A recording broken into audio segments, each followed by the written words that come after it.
Qué bueno es estar buscando de Dios, ¿verdad? Y buscando a Dios el primer día de la semana, como dice la Biblia. Ya para los judíos era el último, el Sabbat. Ahora para nosotros es el primero, ¿no? Empezar buscando a Dios. Y eso es espectacular y es la mejor forma de ordenar nuestros pasos en la vida, ¿verdad? Pues vamos a seguir con nuestra serie, así que pediría a los niños o adolescentes, pues si quieren salir, y que tienen su propio programa.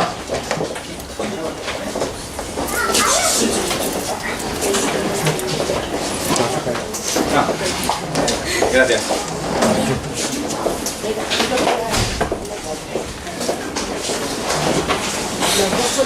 Y nosotros vamos a tener unos minutos extensos explorando el segundo punto de esta segunda serie que estamos haciendo, a imagen y semejanza de Dios.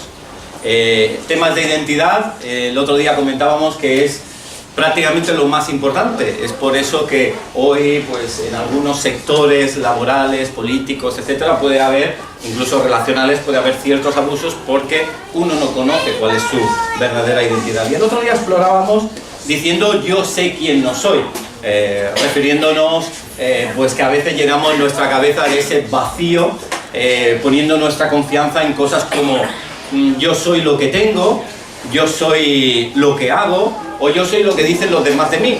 Y eso nos condiciona al punto de hacer muchas cosas que si no fuera por nuestra dependencia de las cosas, nuestra dependencia de nuestros hechos y nuestra dependencia de lo que opinan de los demás de mí, pues entonces cambiaría totalmente. Nuestros hechos, nuestras actuaciones, las consecuencias serían muy diferentes.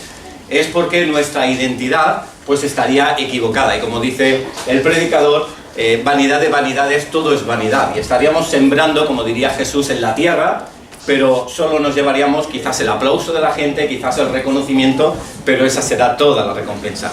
No estaríamos edificando en el cielo. Y los otros puntos van a tocar el tema hoy, un poco siguiendo las respuestas que intenta hacer toda corriente filosófica: de dónde vengo, a dónde voy, qué hago yo aquí. Y hoy quería basarme en este punto de dónde vengo. Y digamos que la intención espiritual del momento es cambiar todo el paradigma, la forma de pensar que hay en nuestras mentes, que todos, en mayor o menor medida, pues dejamos filtrar nuestra dependencia de esos temas, para que sea la verdad de Dios la que ocupe una nueva idiosincrasia, una nueva forma de pensar, unas nuevas personas.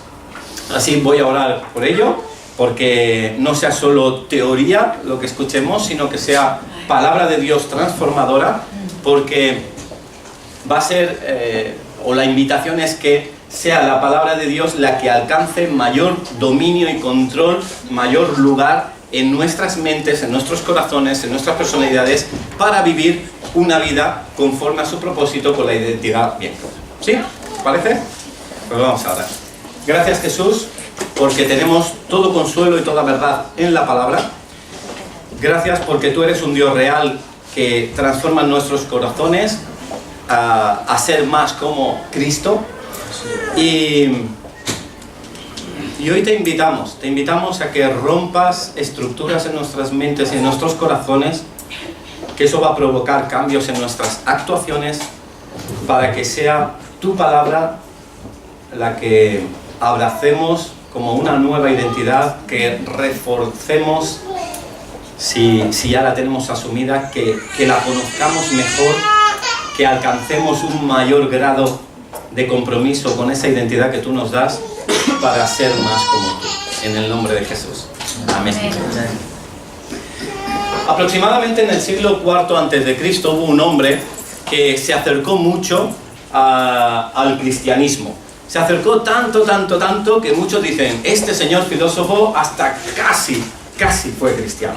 Hablo de ese hombre, los que han hecho bachillerato recientemente pues lo tendrán como amigo cercano, Platón. O no tan amigo, ¿no? Amigo de los exámenes, este siempre sale en selectividad.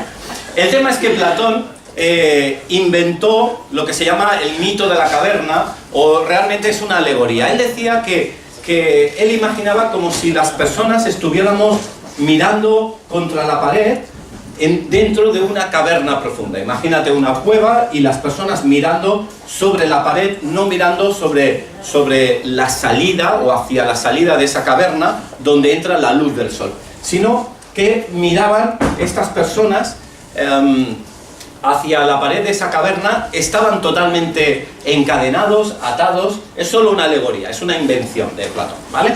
Y, o sea, no sufráis, ni lloráis, ni empecéis a orar por ellos, tranquilos, ¿vale? Siglo IV y se lo inventó, ¿vale?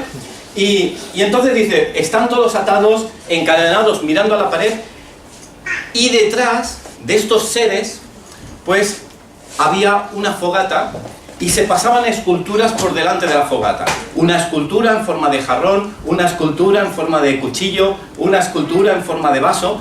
Y realmente estos hombres mirando la caverna, la pared de la caverna, no veían ni el fuego, ni a estos señores que movían esas esculturas, ni siquiera las esculturas, lo único que veían era la sombra de esas esculturas. Y entonces decía, nosotros, los seres humanos, en esta vida solo estamos viendo la sombra de la verdad que tenemos detrás. Y esa alegoría nos ayuda a entender un poquito más cuál es la tensión entre la vida espiritual, la verdad de Dios y nuestra realidad diaria. A veces decimos, somos cristianos y vivimos viendo algunas imágenes, como diría Pablo, viendo como a través de una neblina, y detrás está la absoluta verdad. Y si estamos encadenados solo vemos la imagen de lo virtual, de lo pasajero, de poner nuestro corazón en lo que dicen los demás, en nuestras pertenencias, en nuestros actos maravillosos. Pero todo eso es pasajero. ¿Dónde está ahora tu sombra? ¿Qué más da? Lo que importa es la persona. Y si nosotros intentamos buscar en la Biblia qué dice Dios sobre nosotros sin tener que leer 66 libros, pues me vais a permitir ir a un libro que habla de identidad de forma muy clara. Es el libro dirigido, o la que lleva el nombre de Carta a los Efesios. La Carta a los Efesios, en los primeros capítulos habla de nuestra identidad, y en los últimos capítulos de cómo deben ser las consecuencias de nuestra identidad. El otro día decíamos que no es por lo que hacemos es que tenemos una identidad, no por ser médico es que soy una persona responsable, sino porque soy una persona responsable al final soy médico. Es decir, nuestra identidad, nuestro carácter hace que las cosas sucedan. El manzano produce manzanas y no limones. Y porque produce manzanas sabemos que es un manzano, pero la identidad está en su esencia. Y de la misma manera, Pablo aquí de una forma magistral muestra quiénes somos para luego decir lo que de forma natural será consecuencia de lo que somos. Para ubicarlo un poco en el libro, no he dicho que es una carta dirigida a la iglesia de Éfeso porque hay unas dudas muy serias al respecto. No te quiero desanimar, pero a pesar de que en los primeros versículos dice dirigida la carta a los Efesios, resulta que esas palabras no aparecen en los manuscritos originales, especialmente en los dos más antiguos que tenemos, tampoco en el manuscrito denominado B, que es del Vaticano, tampoco encontrado en el convento de Santa Catalina en el Sinaí. Es decir, no aparece esto. Y entonces, ¿qué es esta carta? Parece ser que Pablo lo que escribió fue una carta dirigida a muchas iglesias, de tal manera que llegaba a una iglesia, se leía y luego pasaba a otra iglesia y se leía y pasaba a otra iglesia. Por tanto, una encíclica. Eso también lo podemos deducir porque a pesar de Pablo haber estado 1 año y medio con las personas en Éfeso y conocerlos de una forma cercana, ayudarlos a subir y a crecer espiritualmente y batallar con sus necesidades, resulta ser que no hace mención directa de aspectos personales. Y entonces hace todavía reforzar esa teoría de que más que una carta a la iglesia de Éfeso, es una carta a las iglesias de Asia Menor. Por tanto, es una circular. ¿Y cuál es el momento en que escribe Pablo esto? Bueno, a pesar de que está encadenado porque está en prisiones, él está preso en Roma en el año 63 después de Cristo. Él no está mirando la sombra, sino que está mirando la luz. Y él comienza a detallar aspectos maravillosos sobre identidad. Y concretamente nos vamos a basar en los versículos que van a ir del 3 al 14. Voy a hacer una forma de predicación, los que habéis hecho seminario o estáis en ello, pues que recibe el nombre de textual hilativa, que quiere decir que vamos a leer el pasaje puro y duro, versículo a versículo, y vamos a ir extrayendo verdades, ¿vale? Entonces, en ese sentido, vamos a explorar este texto, y de este texto vamos a extraer 10 atributos que Pablo dice, que Dios dice de nosotros. Entonces empecemos por el primero. Comienza el versículo diciendo: bendito el Dios y el Padre de nuestro Señor Jesús, el Mesías, quien nos bendijo en los cielos con toda bendición espiritual en el Mesías.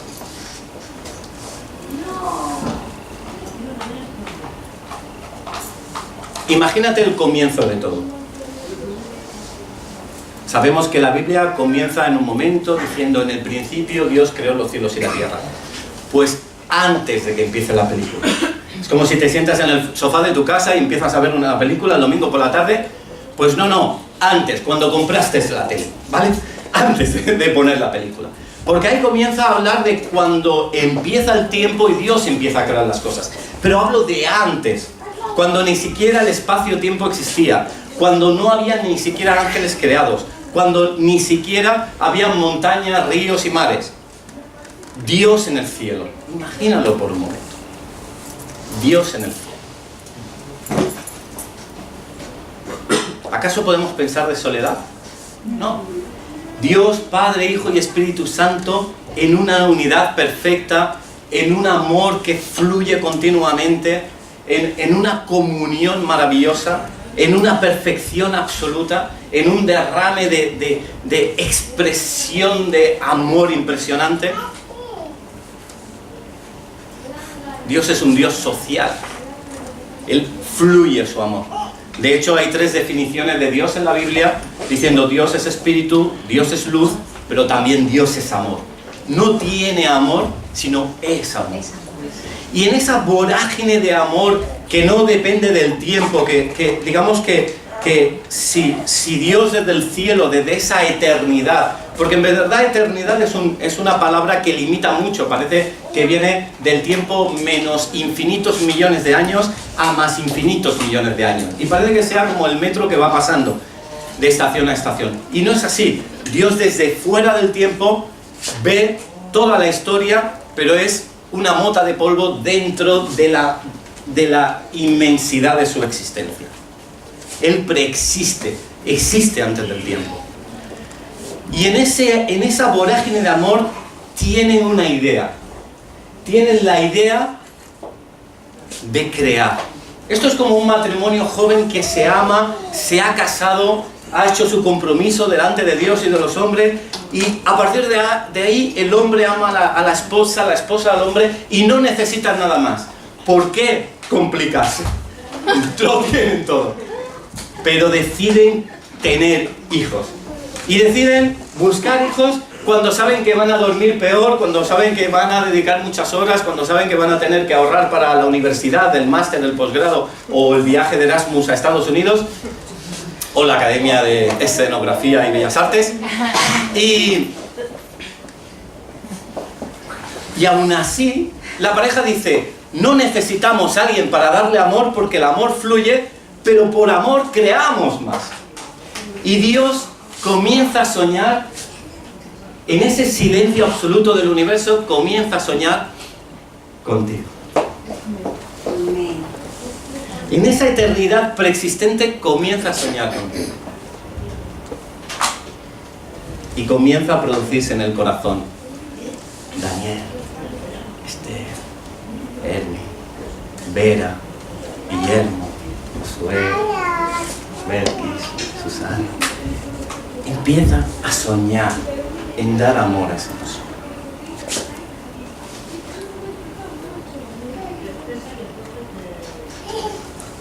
Dios nos bendijo.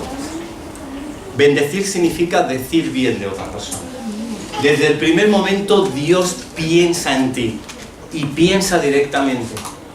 Pon tu nombre, piensa directamente. Y piensa bien de ti. Todo lo que actualmente nos pasa de es que he hecho mal, es que me culpo, es que eso no me lo perdono, no es de Dios. Dios no es un Dios que culpa y machaca. Un Dios que te lleva con amor al arrepentimiento para que pongas en orden en tu vida. Pero no que se autoculpa, porque Dios dice bien de ti. Continuamente piensa bien, porque Dios no te engendró por lo que vas a hacer. Te engendró porque la base es de amor desde antes de la fundación del mundo. Amén, amén. Toda bendición que actualmente vivimos, toda situación, sea buena o mala, tiene un propósito y un fin espiritual. Dices, es que este problema, Dios está trabajando tu corazón a ser más como el de Cristo. Es que, qué bendición, no esperaba esto. Está Dios trabajando tu corazón como el de Cristo. Porque todo lo que nos sucede tiene un fin espiritual. Porque Él pensó en ti y en mí antes de la fundación del mundo. Se decía en la época que habían 3 cielos. El cielo visible, el de las estrellas, el del sol, el de las nubes. El cielo glorioso donde está Padre, Hijo, Espíritu Santo, que un día moraremos allá. Pero habla de un tercer cielo, que es el cielo de la gracia. Y el cielo de la gracia es aquel que está en nuestras mentes. Es cuando permitimos que nuestra mente comience a reposar la verdad de Dios. Los antiguos hablaban de estos 3 cielos. El físico, el espiritual y el de la gracia. Y como decía Martin Luther King, él decía, no podemos evitar que los pájaros vuelen por encima de nuestra cabeza. Eso no lo puedes evitar. Pero sí podemos evitar que hagan nido en nuestra cabeza. Entonces a veces vienen pensamientos que quieren ensuciar o estorbar el cielo que Dios ya está implementando en nuestras mentes. Y lo que toca es echarlo, espantar esa ave, llamar, recordar las verdades del cielo. Porque eso va a ahuyentar a los pájaros. Para que no haya nidos que vayan enraizando, comiendo el cielo que hay en nuestras mentes, y ese cielo de gracia o esa predisposición de Dios a tener un cielo de gracia en nuestras mentes se va atenuando y comenzamos a ver borroso. Comenzamos a desanimarnos, a deprimirnos, a no tener sentido en la vida. Dios nos bendijo y nos bendijo diciendo bien de nosotros desde antes de la fundación del mundo.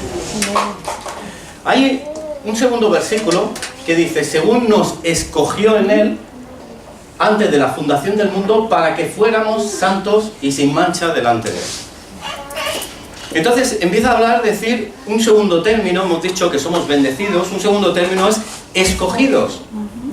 Dios te escogió de todas las opciones que tenía de creación, de crear a ángeles, de crear a querubines, de crear a serafines, de crear animales, de crear tantas opciones.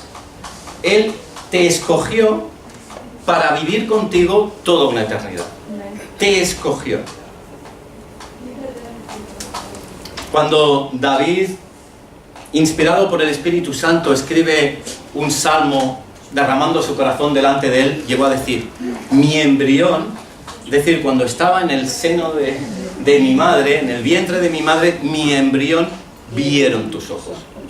Convencido que Dios mismo ya estaba allí, viendo, observando la realidad de Dios. Él nos escogió.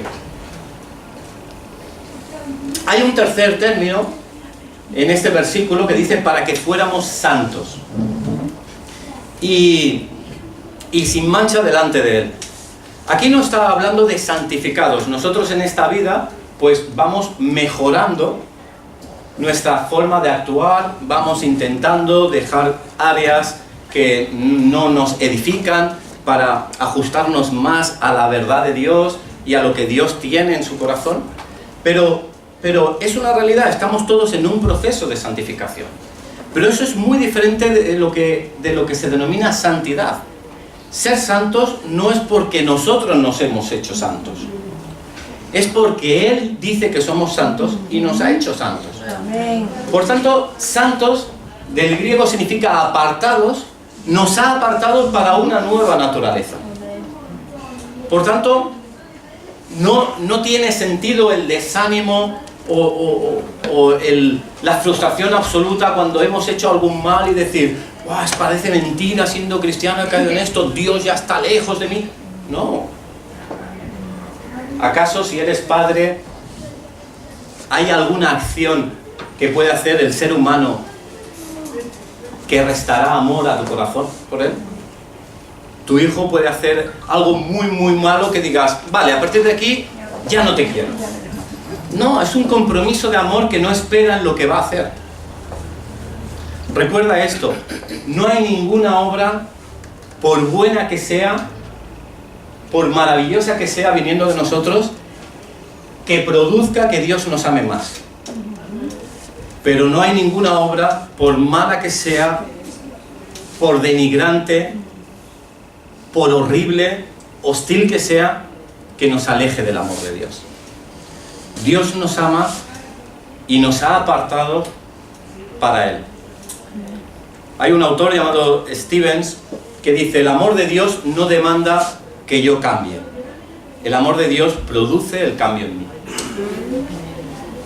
Bonhoeffer llega a decir, ser un cristiano es menos acerca de evitar el pecado cautelosamente y más acerca de hacer la voluntad de Dios valiente y activamente. Y no tenemos que enfocarnos en, es que aquí he fallado, es que parece que no soy santo, Señor, ¿cómo está de cerca Dios de mí? No es eso, es enfócate en hacer su voluntad, porque ya estás elegido por Él. El quinto versículo dice, habiéndonos predestinado en amor para ser adoptados hijos suyos por medio de Jesús el Mesías, según la complacencia de su voluntad. Y esto nos aporta dos términos más. Por un lado, predestinado. Predestinado es que significa determinar antes. Él ya determinó hasta todo lo que va a suceder en tu vida. Él ya lo tiene claro. A Él no le va a sorprender. Cierto es que nos ha dado libertad. Yo un poco, la situación para entenderlo me ayuda la siguiente. Esto es como un padre, por ejemplo, nosotros que tenemos a Yolito y sabemos que le encanta el chocolate. Y lo ponemos en una habitación cerrada con muchos croissants de chocolate y cerramos y nos vamos. Le damos libertad, pero sabemos cuál es el dominio propio de nuestro hijo y cuál es el amor que tiene por el chocolate. Y sabemos si va a comer o no va a comer. Le damos libertad, pero sabemos cómo va a actuar. Pues imagínate Dios que nos ha creado. Sabe perfectamente cómo vamos a actuar. Estamos predestinados. Dios cuando hace a Adán de una forma diferente a como creó a ángeles y querubines, dice Génesis 2:7, entonces el Señor Dios formó al hombre del polvo de la tierra y sopló en su nariz aliento de vida, y fue el hombre un ser viviente. Aliento de vida en hebreo es neuma, es espíritu de vida, es el soplo de Dios que produce vida. Y esa es la realidad que ha sucedido en nosotros. Dios nos ha dado espíritu de vida, que nos ha dado no solo la vida natural, sino la espiritual. Hay un siguiente término en este versículo que dice, para ser adoptados hijos suyos por medio de Jesús. Adoptado. Es curioso porque en la antigua Judea no existían Si ves la ley de Deuteronomio, si ves la ley judía, si ves la Cábala, si ves la Torá o el Talmud, no verás que era una práctica regular el adoptar niños, ¿no? Es algo que viene de la cultura griega, pero es algo maravilloso que toma Pablo para comparar qué ha sucedido. Es decir, nosotros no hemos surgido de la propia naturaleza de Dios y ahora nos tiene que amar porque hemos surgido de ahí directamente. Es como unos padres que engendran y el niño, pues, o la niña, pues, es muy complicada y dices, bueno, es mi hijo natural, pues, lo amo, lo he tenido y es nuestro y es nuestro ADN y no tenemos más. Sino que hay un amor diferente cuando viene a partir de una adopción. Porque una adopción son esos padres que lo tienen todo y deciden pagar el precio para escoger a una persona que viene de otra naturaleza para hacerla de tu propia naturaleza. Y hacerla heredera y hacer partícipe como si fuera hijo tuyo directo, pero viniendo de lejos. Conocí a unos padres que llegaron a un poblado y buscaron al niño más enfermo para adoptarlo. Eso es amor.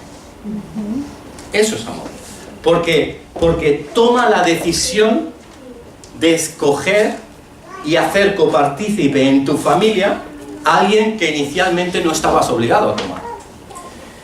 Y así nosotros somos adoptados. Y a partir de ahí, con toda autoridad, nos permite decir a Dios, Abba Padre. Abba significa papá. Papá, eres mi papá. Eres mi Dios, me has incorporado en tu familia. Tenemos tu imagen, tenemos ahora tu ADN. Somos hechos a imagen y semejanza. Hay un montón de nombres de papá. El Dios que salva, el Dios que sana, el Dios que libera, el Dios de los ejércitos, el Dios Shalom, de paz, el Dios mi bandera, Jehová Nisi, el omnipresente, el omnipotente. Pues tú eres hijo de ese papá. ¿Sabes? Cuando eres pequeño dices, este es mi papá. Pues tú puedes ir a tu trabajo y dices, este es mi papá. Porque Dios es así. Y ese es tu papá. Es tu papá.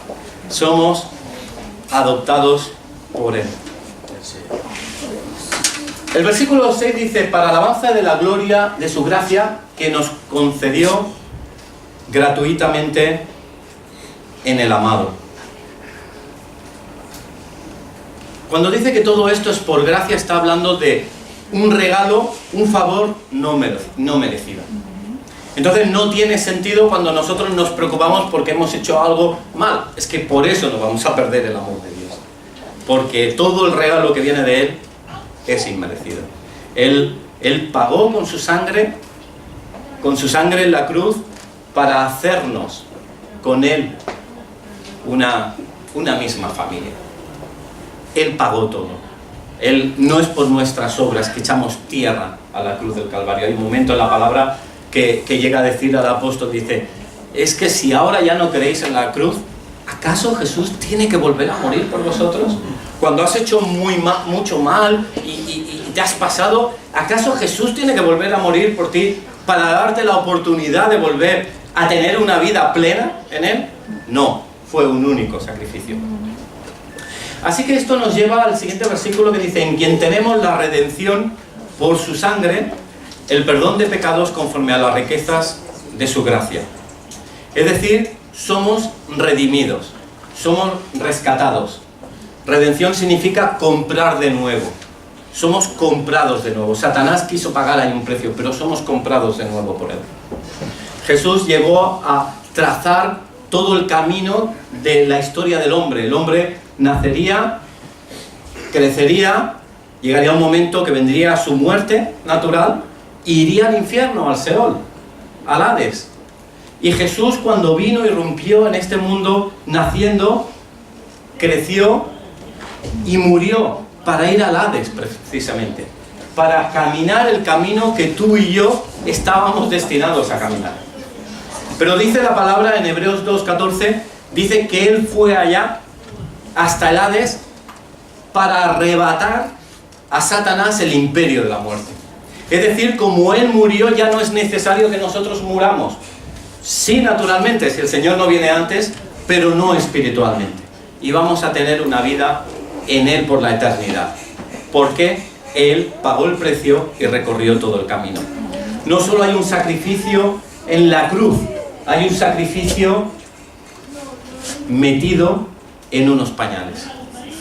¿Qué hace el Dios de la gloria, el Dios del trono, metido en unos pañales? Así es como lo reconocerían los ángeles cuando veáis al bebé en unos pañales. ¿Qué hace Dios? El Dios que sabes que pones a un bebé en un sofá y no tiene autonomía ni para moverse, ni para comer. ¿Qué hace Dios limitado? Por ti y por mí. Él se limitó, no tomó el ser igual a Dios como cosa que aferrarse, sino que vino a la tierra humillándose para que tú y yo no vivamos en limitación, sino en plenitud. Amén. Samuel Soto dijo, el plan de redención nació en el corazón de Dios. Él diseñó el plan en la eternidad, sin que medie la voluntad del hombre.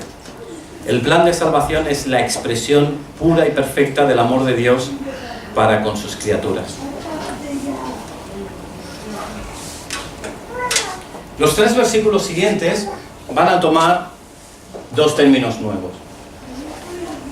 Lo leo. Dice, que hizo sobreabundar para con nosotros en toda sabiduría e inteligencia. Serán los 2 términos que nos apuntará a ser sabios e inteligentes. Eso es lo que dice Dios de nosotros.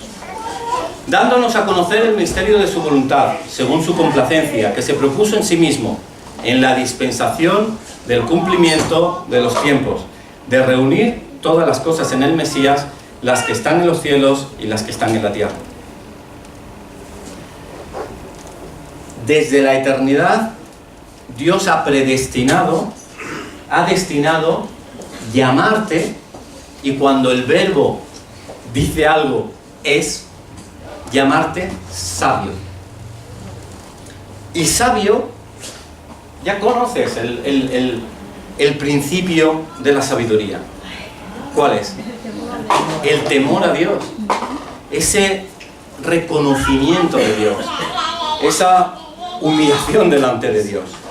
Saber que Él está por encima, que Él ve todo lo que hacemos. Ese respeto, esa búsqueda de Dios. Dios nos ha hecho sabios. Y luego habla de inteligencia. Y la inteligencia no es atribuible a Dios. Nunca escucharás Dios es inteligente, porque no es un término para Dios. Dios no es que no sea inteligente, es que no lo necesita. Él lo sabe todo.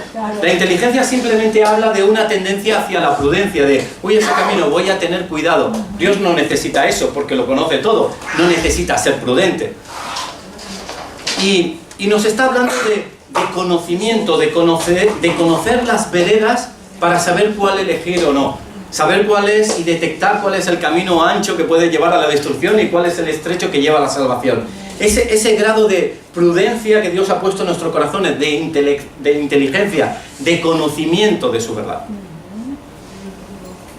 Dios, decíamos que una de las definiciones, aparte de Dios es amor y Dios es espíritu, Dios es luz. Y se encanta, le encanta, disfruta dándonos a conocer sus propósitos, dando luz donde hay error. Cuando comienza ese versículo que bien conocemos de Juan 3:16, de tal manera amó Dios al mundo que dio a su Hijo unigénito para que no se pierda nadie, más tenga vida eterna. Luego continúa diciendo, pero los que no quisieron se fueron a las tinieblas y no querían que la luz les enfocara para que sus obras no fueran reconocidas. Pero tú y yo somos hijos de luz y queremos que se sepan las cosas para que Dios intervenga y dé el conocimiento de su verdad y sea transformada nuestra vida para tener ese peso de gloria.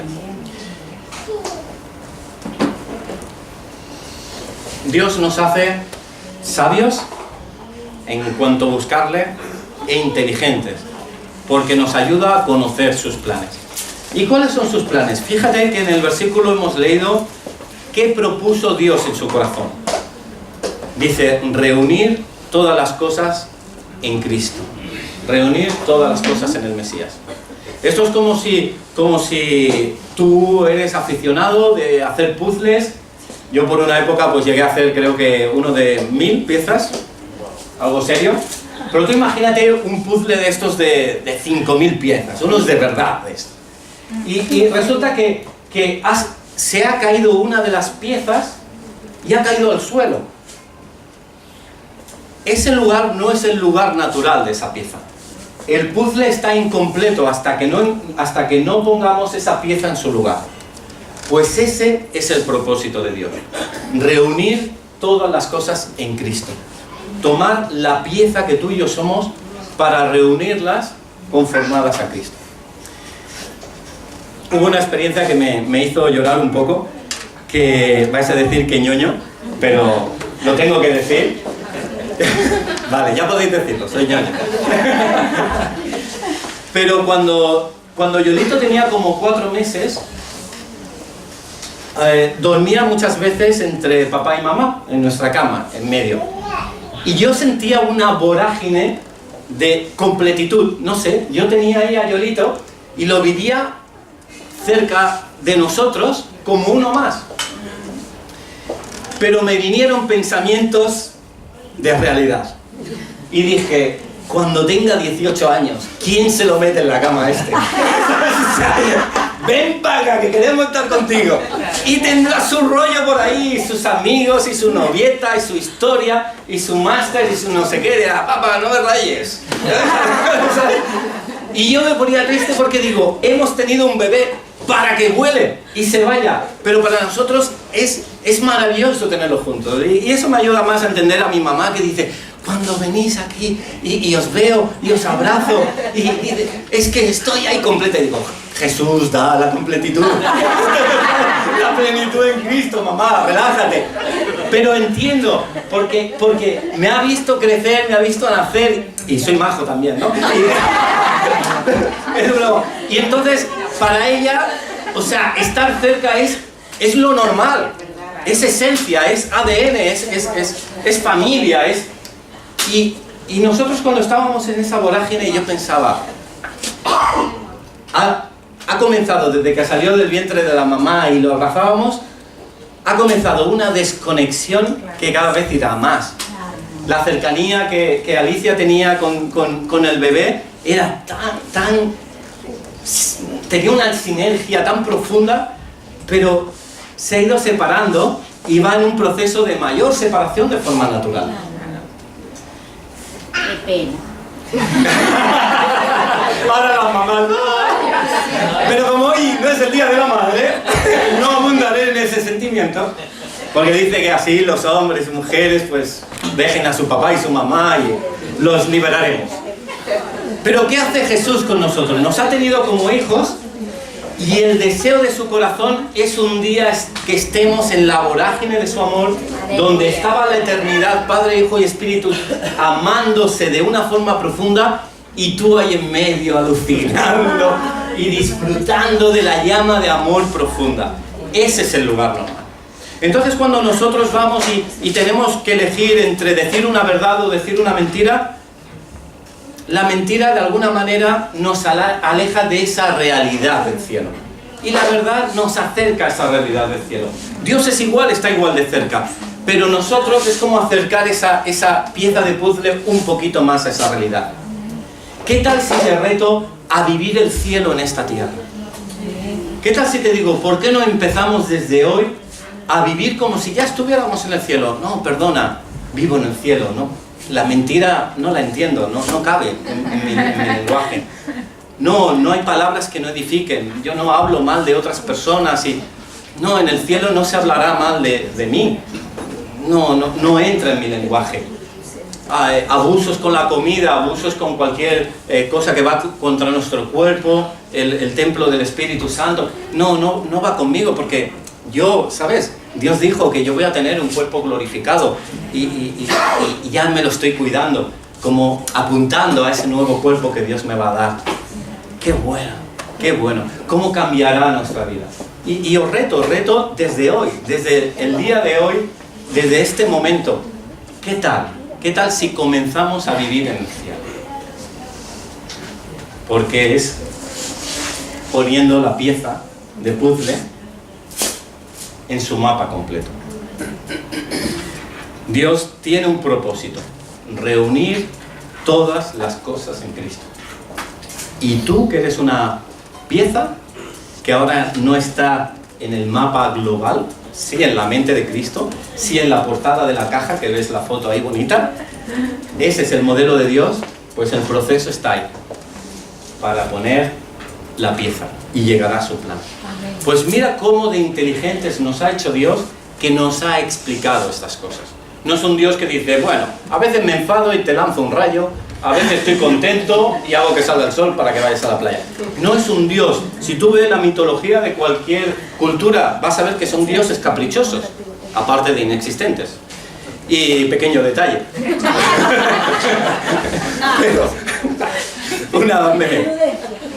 Pero Dios, mira si es cercano, que te explica los planes. Si tienes un hijo de 13 o 14 años, le explicas tu economía como padre, le explicas cuáles son tus planes de aquí a 5 años, le explicas, bueno, pues eso Dios hace contigo y conmigo. Y nos lleva al versículo 11, en quien también fuimos hechos herederos, habiendo sido predestinados conforme al propósito del que hace todas las cosas según el designio de su voluntad. Heredero. ¿Vas a temer por tu economía? ¿No tienes un trabajo y no tienes un jefe que te pueda pagar? Perdona, tienes el mejor jefe. Dios es el que mejor paga. Sí, Señor. Es que no sabes porque no controlas el futuro, no sabes en el camino qué habrá a la vuelta. No te preocupes, Dios desde lo alto ve perfectamente la vuelta del camino. Y no te va a hacer pasar por nada que no puedas superar. Pero sin duda que lo que vayas a pasar por ahí te va a ayudar a ser más como Jesús. Todas las cosas ayudan para bien a los que aman a Dios. Es una herencia segura. Es completa totalmente. Y si hay una desconexión y tú dices, es que no estoy seguro de si iré al cielo, si tengo esa herencia, pídeselo. Eres hijo de Dios y dice la palabra que el Espíritu Santo habla a nuestro espíritu de que somos hijos de Dios. Hay personas que no han creído en Jesús y simplemente son criaturas. Y tenemos que tener la pasión por ellos para que Jesús se revele a sus vidas. Y pasen de muerte a vida, de estar muertos en pecados y de delitos a vida y entender todas estas realidades profundamente en su propia identidad. Pero somos así, herederos. Él lo ha dictaminado. No puedes decir que no a la herencia que Él tiene.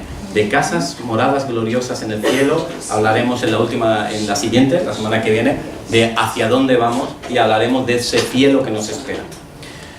Y por último, el último término es sellados. A fin de que seamos para alabanza de su gloria nosotros los que primeramente esperábamos al Mesías. En Él también vosotros, habiendo oído la palabra de verdad, el evangelio de vuestra salvación, y habiendo creído en Él, fuisteis sellados con el Espíritu Santo prometido, que es arras de nuestra herencia hasta la redención de la posesión para alabanza de su gloria.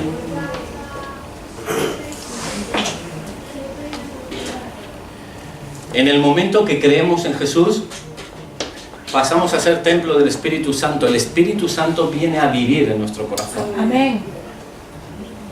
Piensa en el mundo antiguo, los hombres del Antiguo Testamento. ¡Wow! El profeta Samuel, impresionante los milagros de Eliseo. ¡Wow! ¡Qué rey David! Impresionante Josué, esforzado y valiente después de las palabras del Señor. Moisés, qué líder.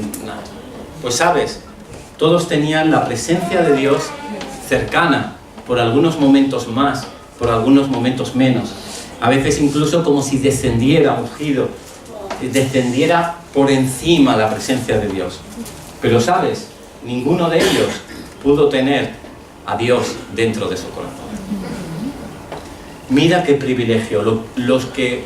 Las cosas que unos sembraron, ahora las estamos cosechando tú y yo. Mira qué privilegio. Ser vehículos del Espíritu Santo. Amén. Sellados.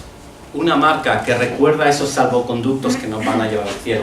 que cuando se acerca a Satanás, si Jesús le enseña las marcas de su sacrificio, nosotros le enseñamos las marcas del Espíritu Santo. Amén. No puede, tiene límite Satanás. El mal tiene límite. No puede extenderse, porque no podrá prevalecer contra la iglesia. Porque Dios nos ha hecho sellados con esta realidad, con su misma presencia. Aleluya. Y simplemente como recordatorio de lo que hemos dicho, y recordando lo que decíamos la semana pasada, Spurgeon dejó una de sus frases que decía: cuán verdaderamente inciertas son todas las cosas terrenales. Piensa en cualquiera, todas las cosas terrenales. Hasta hablaríamos de pareja, hasta hablaríamos las cosas terrenales, trabajo, ocio. Cuán verdaderamente son inciertas las cosas, todas las cosas terrenales. Cuán insensato sería el creyente que hiciera su tesoro en cualquier otro lugar excepto en el cielo. Es el amor ágape, el amor ese sincero, el amor que viene del cielo, del cual somos engendrados, y por eso hay esa conexión con él.